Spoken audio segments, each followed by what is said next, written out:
In about 12 hours, one of the biggest independent film festivals in the world will get underway in Park City.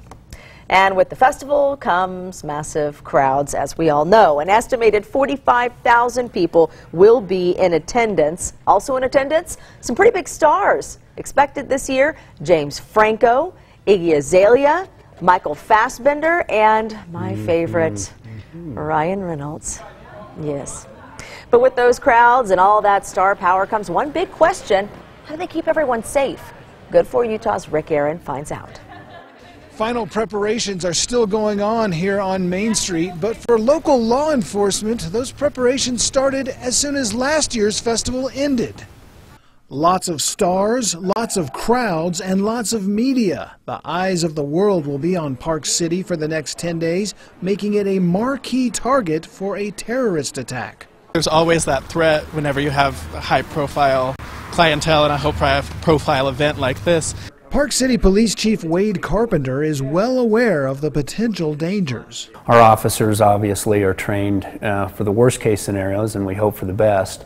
And you know, with all of the issues with active shooters and those type of things in communities, that is something we train for, and we also work with our public and the event managers to deal with that.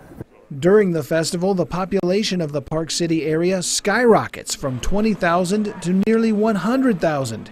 Chief Carpenter's department gets help from other local law enforcement agencies, and the city operates an emergency command center for the entire run of the festival. The Aurora Theater massacre in 2012 and recent North Korean cyber attacks on Sony proved that the film industry sometimes has a bullseye on its back, but attendees here feel safe. In all honesty, I don't really think that anybody would target it. It's such a nice city, and there's just no reason to really make it a target. I feel very confident in our officers, in our medical, all the resources we have. Park City is, as I said before, is very good at doing special events, and I feel like it's a very safe venue.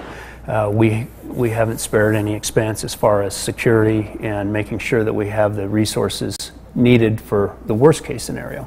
Fortunately, there haven't been any major incidents during the first 29 years of Sundance. The chief tells me that most of the headaches come from parking, crowd control, and alcohol-related offenses.